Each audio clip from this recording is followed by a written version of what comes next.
The following podcast is offered freely through the Insight Meditation Community of Washington and by Jonathan Foust. To learn more or to make a donation to support this work, please go to www.jonathanfoust.com. Why don't we start just by stretching? If you like, you can reach your arms up overhead, deepen the breath a little bit. Stretch out to the left side, the right side.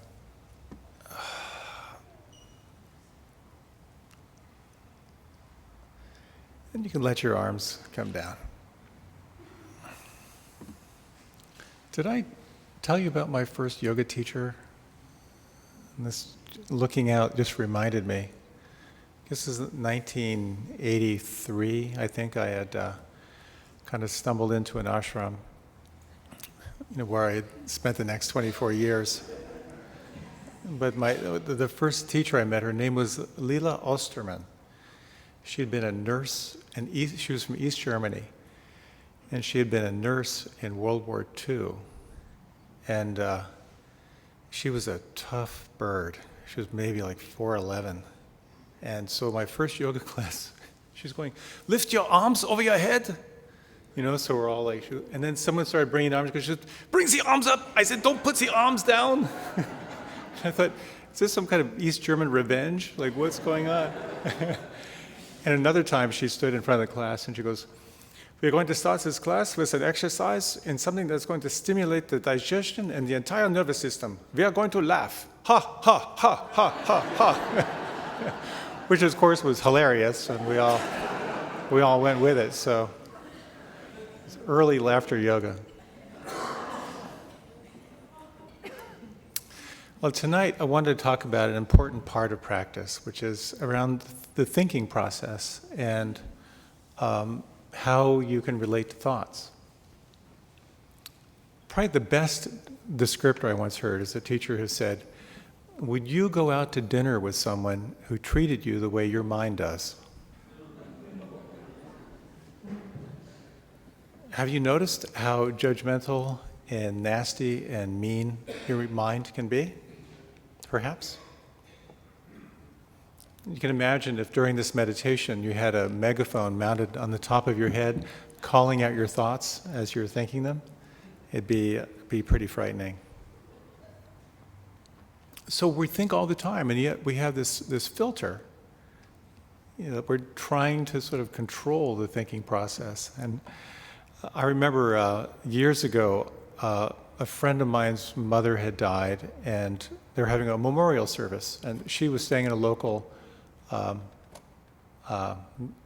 retirement community / nursing home. And so a lot of her friends were there, a lot of people from the retirement community, and folks in there, really up there in age. So there were some readings, and the readings went on for a little while. Then I was asked to play the flute as part of it. and I was about to so there was the pause, I was about to play the flute, and then some guy in the middle of the audience said, I'm bored, I want to go home. I thought, he just said what we were all thinking, But we have this filter, going on here. There's lots of teaching about technique and meditation, lots of different training. A lot of what we explore is the power of concentration. So you bring your attention to the here and now, it wanders and you bring it back, etc. And as you can do, you can sort of start, with like 75% on your anchor, so you build that concentration, you're more aware that 25% may be in the background, and as you get more concentrated, then you can be less on the anchor and more on the background, more of that sense of witness. And what happens sometimes in meditation is you get some sense of a more authentic you. You get a sense of who you are in the midst of this. And the more you practice, the more you come back, the more you get connected to some fundamental quality of being. You could call your true nature. In the Tibetan language, the word meditation means getting used to. Getting used to. So you're getting used to your true nature. of what it means to just to rest in the natural mind. And it's a possibility of contentment, but what true contentment means.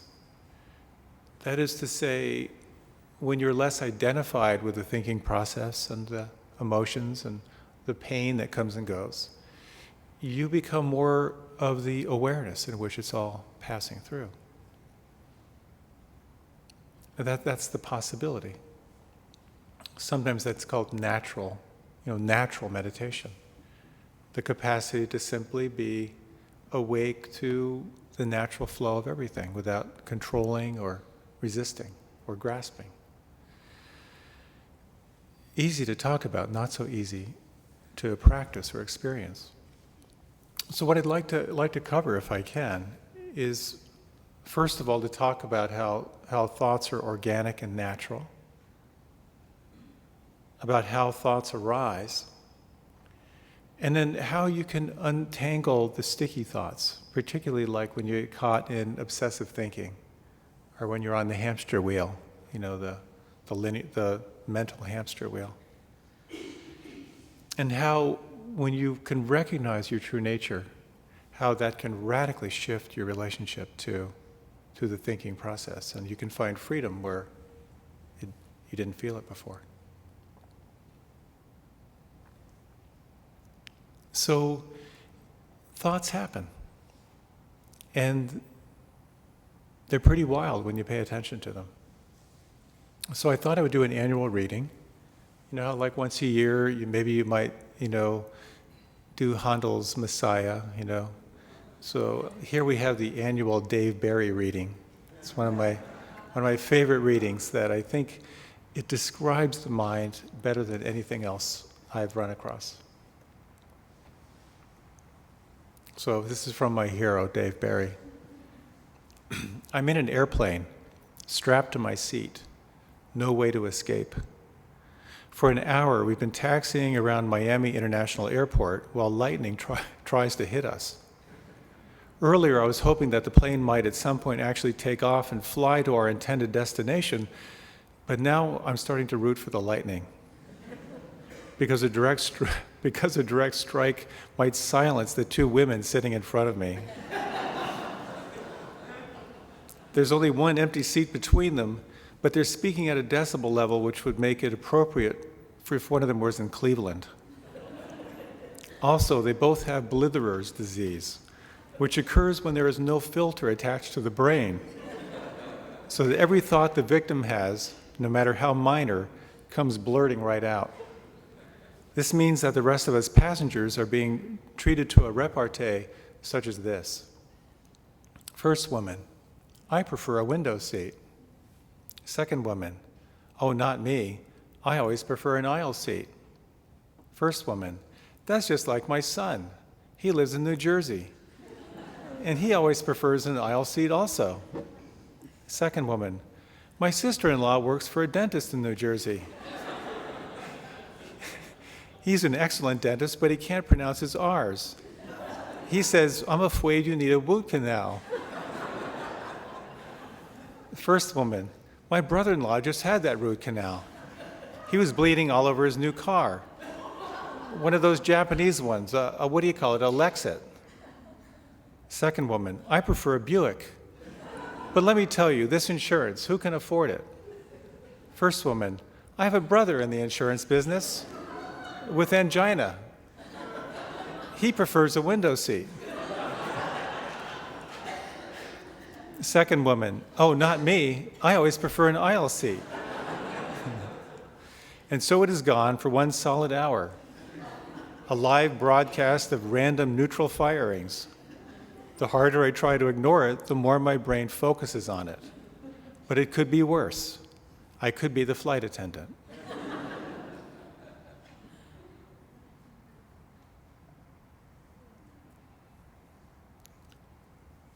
The more we pay attention to our thoughts, the more we begin to realize how we're pretty much like those two women.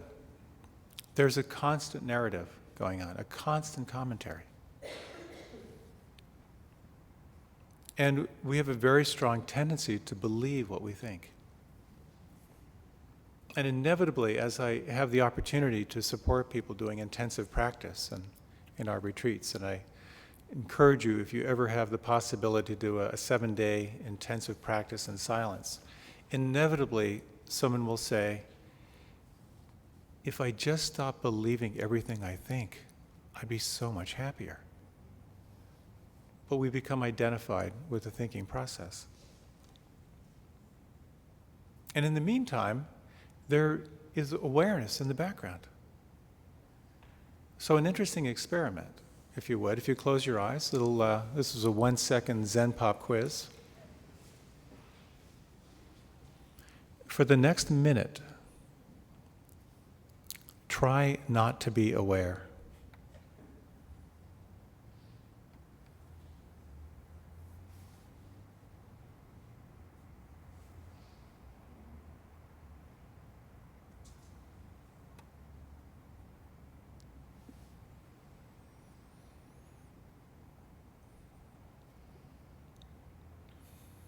And then when you're ready, you can deepen your breath. And you can let your eyes open if you like. Anyone succeed? It's an interesting thing.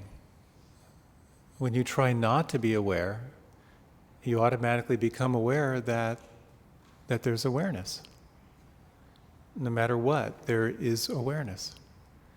So when it comes to sensation, awareness isn't hot or awareness isn't cold. Awareness is simply aware. With strong emotions, awareness isn't angry. Awareness isn't depressed. It's aware of the anger and the depression. And the same with thinking. Awareness isn't thinking, awareness is aware of the thoughts. And there's something quite magical and mysterious about that. That while you experience senses and moods and the narrative, you have the capacity to be aware of it all.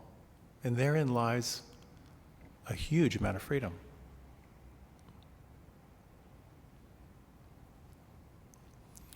Oftentimes, there's a mistaken belief that many people have that meditation means having no thoughts, which is a real setup for disaster, of course. Because rather than it not having thoughts, it's about shifting your relationship to thoughts. Of course, there are some times where the mind might get very, very still and very, very quiet. But nonetheless, the mind is usually manufacturing thoughts all the time. Like an organ would secrete fluids. That's what the mind does. It generates thoughts. So a little bit about the mechanics of thinking.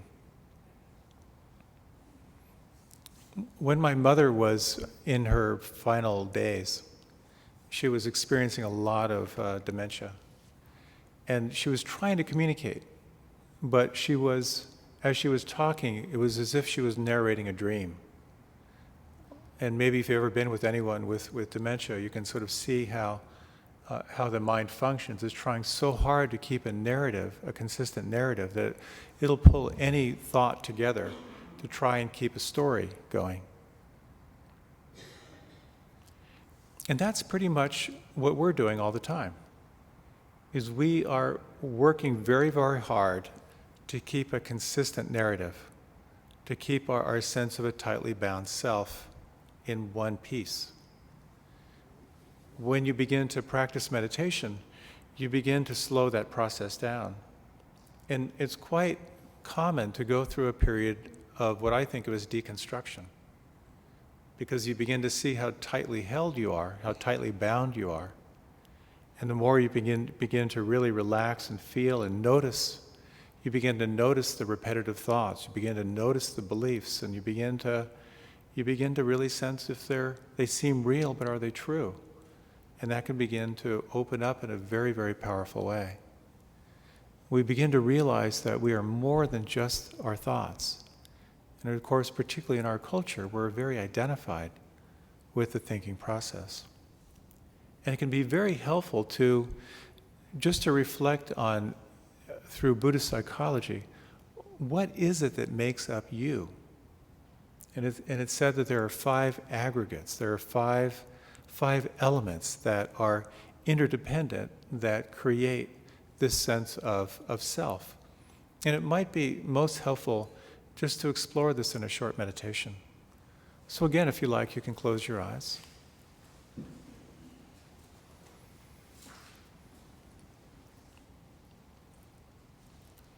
In these 5 aggregates, these are 5 elements that are interdependent. And one of them is form. It's this realm of what you can see, taste. It is this body. It is the tires on the highway outside. It's the temperature of the air against your skin. It's the pressure of the chair against your back. And just take a moment just to sense this realm of form.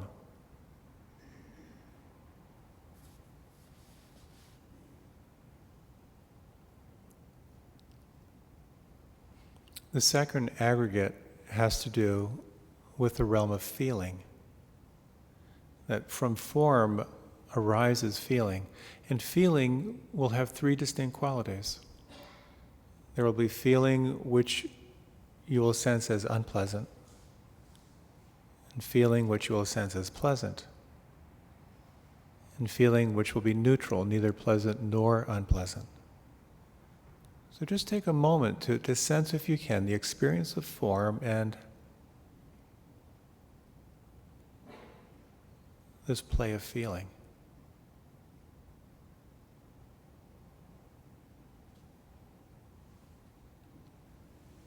Now, almost immediately connected to feeling is perception. There is something that perceives this feeling tone.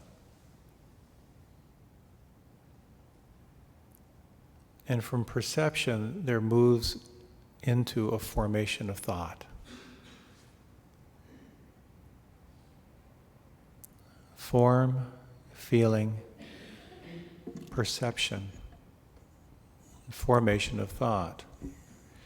And the 5th aggregate is consciousness. You are also aware of this interdependent arising of phenomena.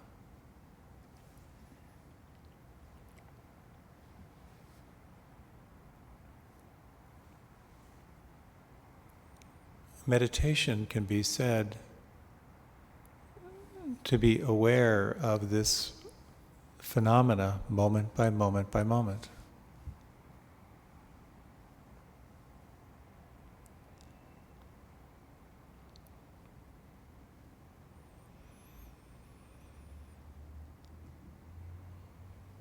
If you like, you can let your eyes open.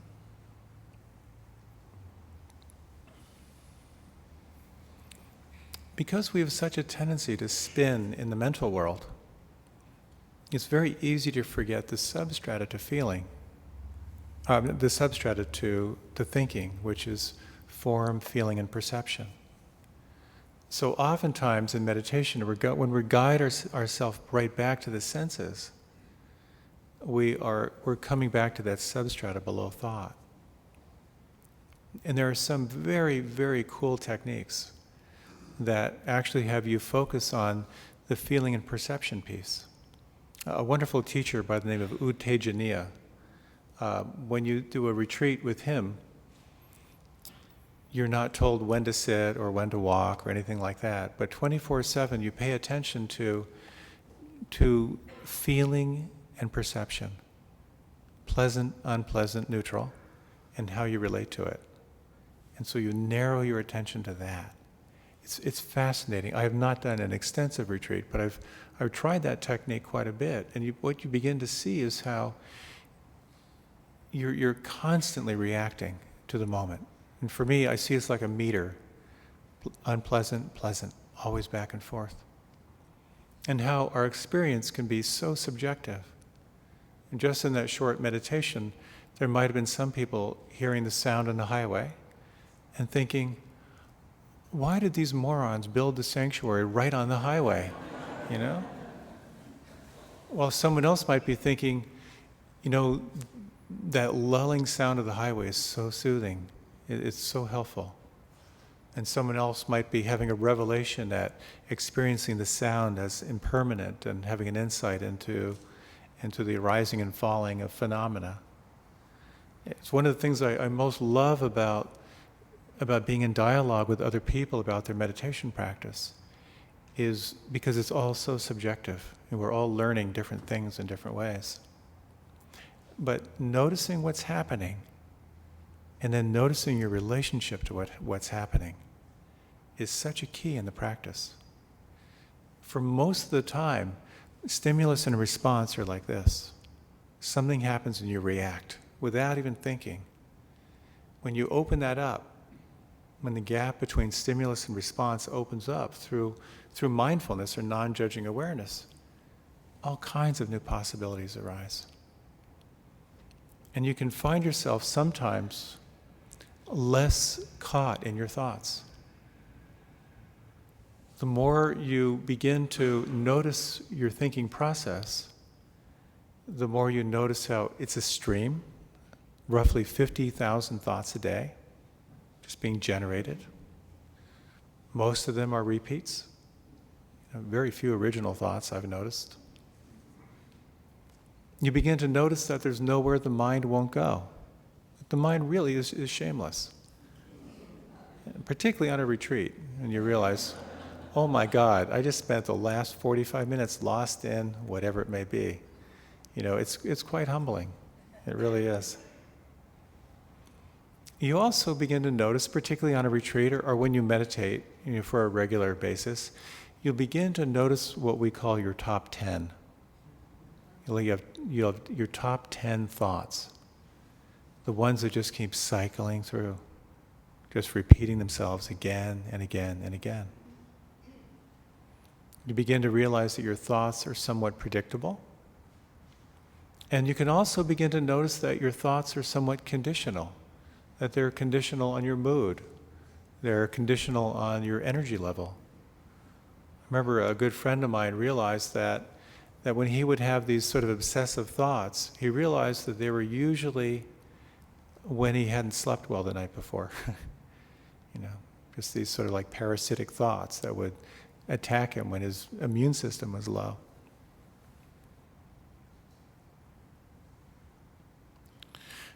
So the more you slow down, the more you'll begin to see into the subtlety of your thinking process. You'll begin to notice how thoughts arise directly out of your experience. So then the question becomes, when you become aware of thoughts, the Tibetans have this great phrase. They say, some thoughts are self-liberating. You notice the thought and just, as soon as you name it, it's gone. But then there are times when we're really caught, and the thoughts get very sticky. And that's where, obsessive thinking comes in, when you can't detach from the thought process. And the question becomes, how do you do that? How do you disengage from really challenging, sticky thoughts? And there are two approaches. One is kind of a more feminine approach, as I see it. The other is more of a kind of a male approach.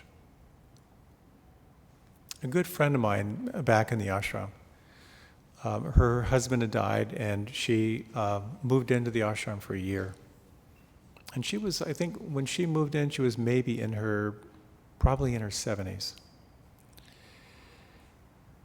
And she had this ongoing obsessive thought that she was going to end up being a bag lady, that she wasn't going to have enough money to carry her through to the end of her life. And she couldn't stop thinking about it. It was a real form of anxiety. There's a great phrase that comes from neuroscience that the neurons that fire together wire together. That when you keep going in a certain direction, when you think the same thoughts, they kind of get hardwired after a while. So the more obsessive she became, the more that pattern got very, very familiar, and she couldn't break herself out of that thinking process. And so she was getting really sick of it. Basically, she started getting really bored with herself of just saying the same stuff over and over again. And we've talked of this acronym of RAIN before, but for those who are new, it's a very, very helpful acronym. The R stands for recognizing or realizing what's here. The A, accepting or allowing. The I, to investigate, to be intimate with what's there. And then when you can do that, it sort of leads to the end of that equation, which is a sense of non-identification or non-attachment, or a sense of natural awareness. So as she was on a retreat, she decided that if this came up, she was going to spend some time with it. And of course it came up, her anxiety, and she saw it as, here's this mental phenomena, but she thought, well, how do I really, really be with it? And again, when we talk about the aggregates of form, feeling, perception, and the formation of thought and awareness, our training is to go back to form, feeling, and perception. That is to say, to shift from the story or the narrative to the actual experience, what it actually feels like on the inside. And what she noticed pretty quickly was that underneath that thought was a very, very strong emotion. And the emotion had to do with fear. There's kind of a grip of fear, and along with that, a sense of despair and helplessness. So as she shifted to that experience, she began to sense if she could actually feel it and locate it, the feeling of it, just to accompany that feeling. She spent a fair bit of time with it, sort of leaning in, just trying to be with it, to sort of soothe that feeling, to sense, what did it have to teach her? What did it have to say to her?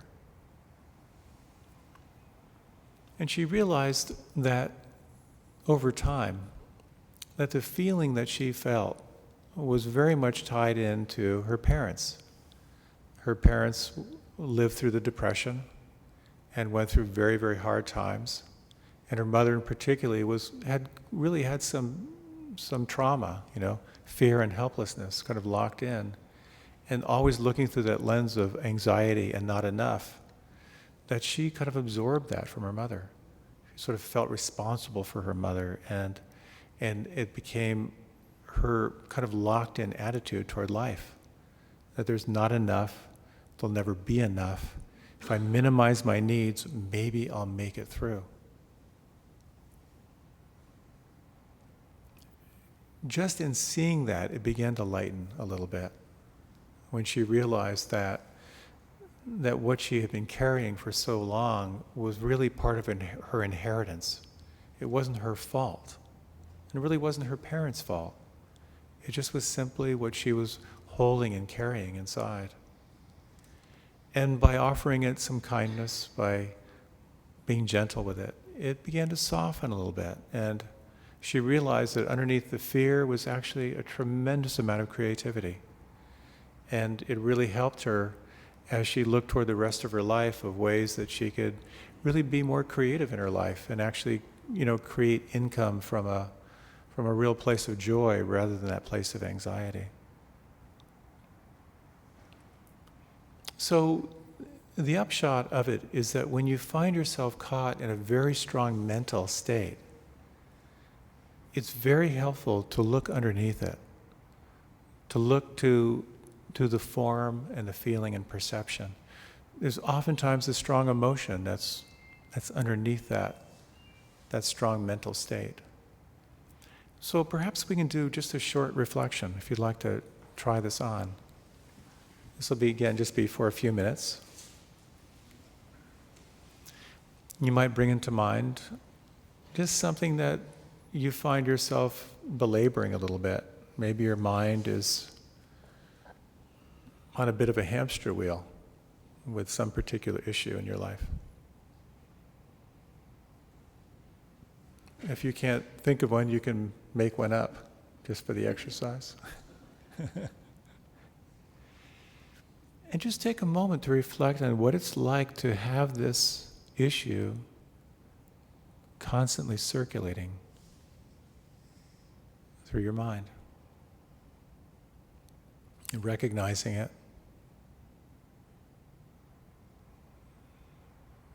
And you might ask if it feels okay to make room for this, to allow it or to accept it. And if so, you might take some time to investigate, to be intimate with it. I'll offer just a few questions you might explore. As you think about this issue, can you sense what it feels like inside? How does your body hold this thought or thought formation?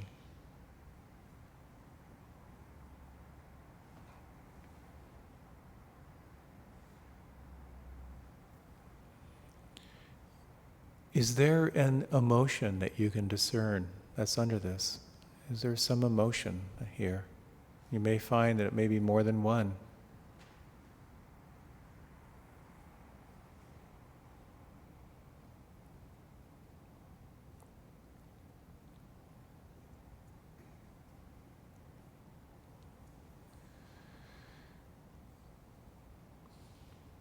In regard to this situation, can you sense any particular unmet need? Is there something you're wanting or something you're hoping for that's not happening?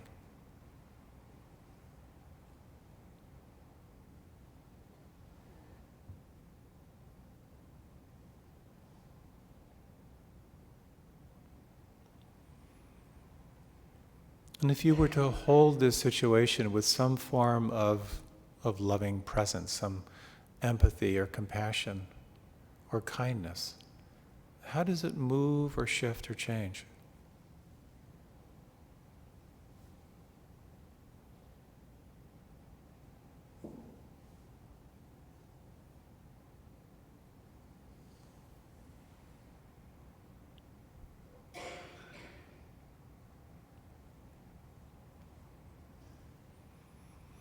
Regarding the situation, what advice do you have to give yourself?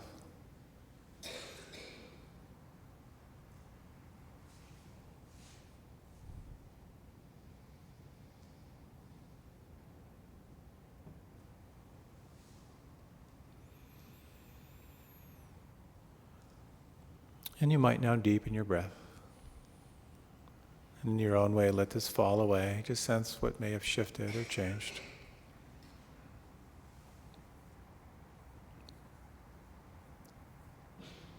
And if you like, you can open your eyes or feel free to remain with them closed.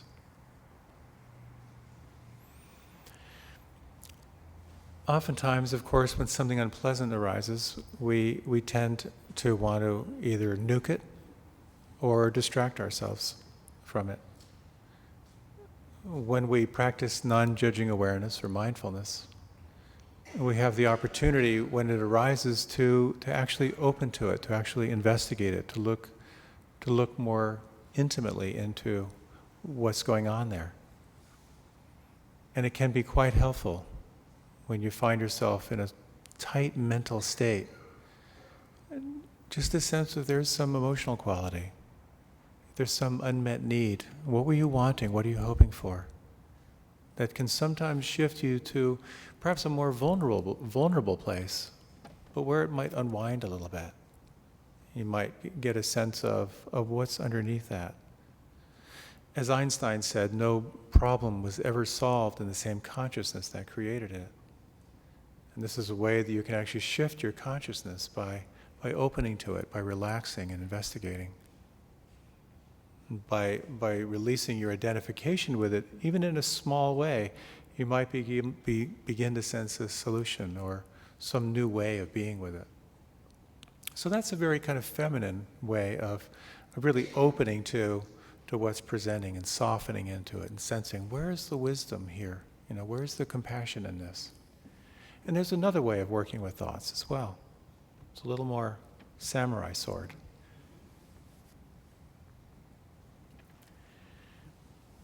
When you think back to your meditation earlier this evening, can you remember the most predominant thoughts? Probably not. I can't. The thoughts come, they seem real in one moment, and then they're gone. It's like the aurora borealis, when you're meditating, it's either really, really difficult or really challenging, and later you can't even recall what your experience was. I remember I was doing an intensive retreat out in Colorado, and this was a Dzogchen retreat in the Tibetan tradition.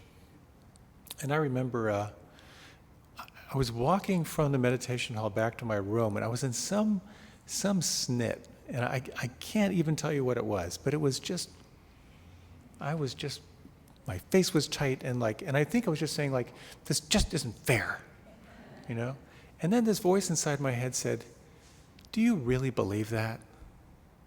And suddenly, and I don't know where that voice came from, but then I just saw do I really believe that? It can be quite powerful to turn your attention back to who is it that's actually thinking this? A little bit about this.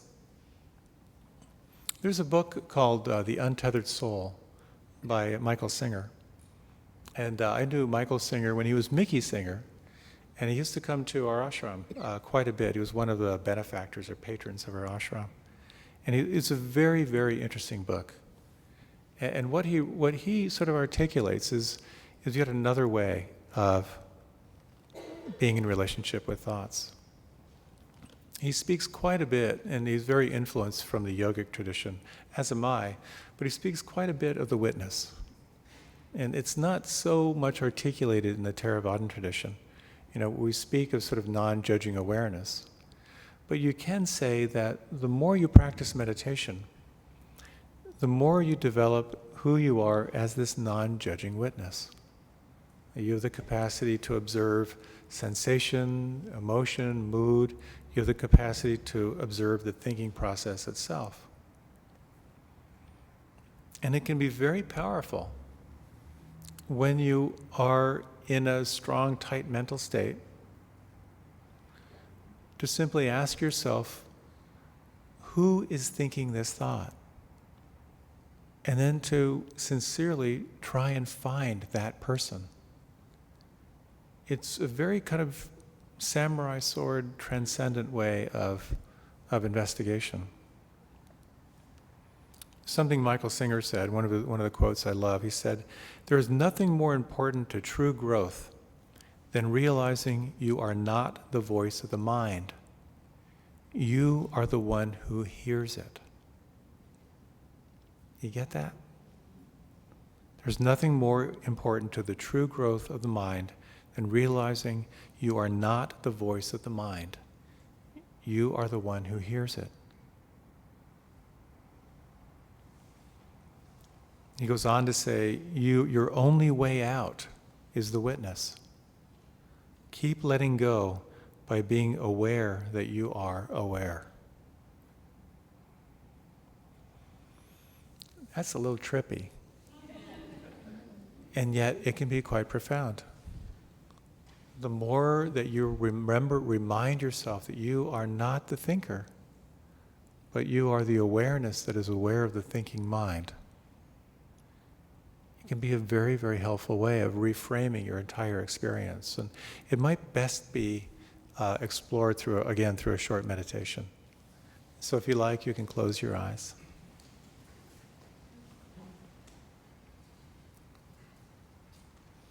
One of my favorite ways to open into this inquiry is through the venue of sound meditation.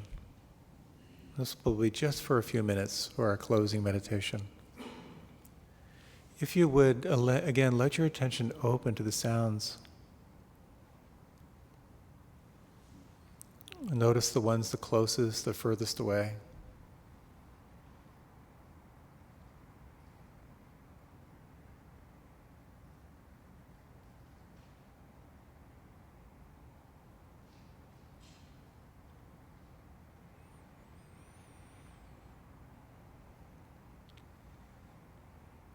And very briefly, you may notice in the sounds the three characteristics of reality as articulated by the Buddha. Number one, sounds are impermanent. They come and they go.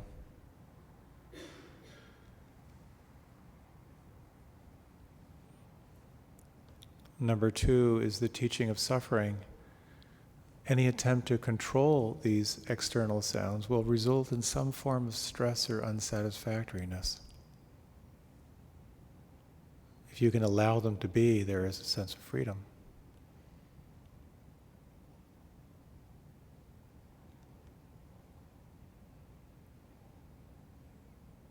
The third characteristic of reality is that the sounds are not personal. The sounds are not you. For the next 2 minutes, let your attention open to the sounds, and in your own way, can you imagine or sense the silence behind the sounds?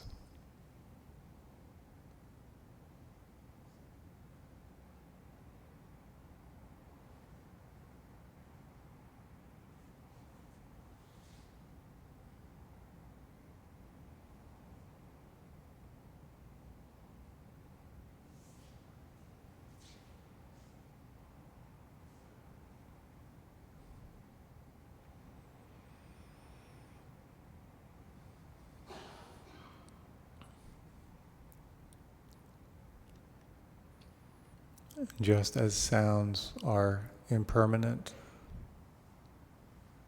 and are not you, so are thoughts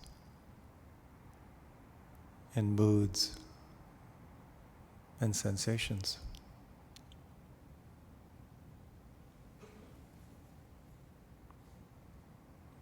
There is nothing more important to true growth than realizing you are not the voice of the mind. You are the one who hears it.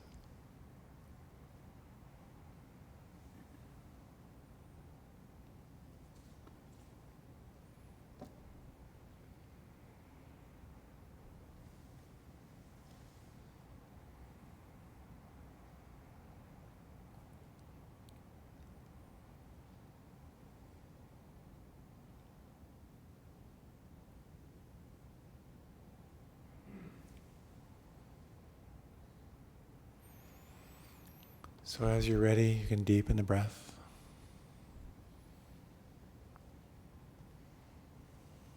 Letting your eyes open when you're ready.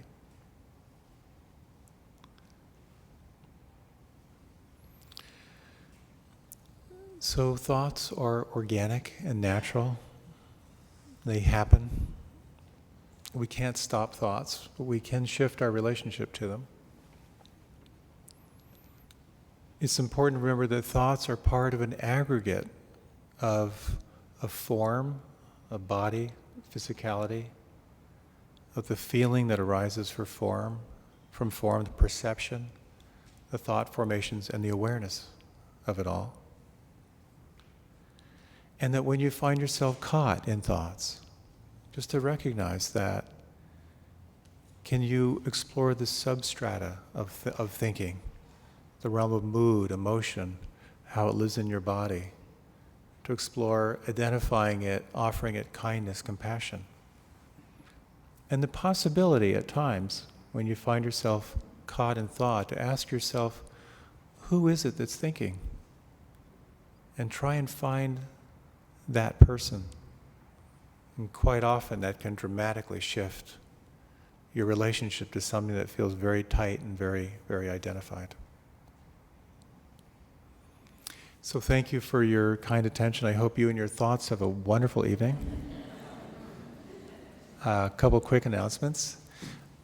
Just want to mention I have a day-long on November 14th. I think there's still a few spots. It's kind of a unique approach to meditation, one of my favorite ways into it. And there's more on my site and in the email. If you'd like to be on the email, you can sign up in the back. As always, thank you for your support.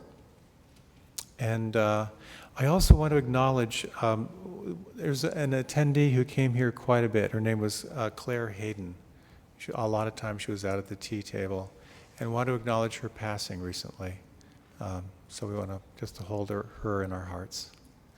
And Bob, do we have refreshments out there? Great. So the thinking mind is oftentimes really soothed by cookies more than anything. So they're waiting for you out there as well. Thank you so much. Have a great evening.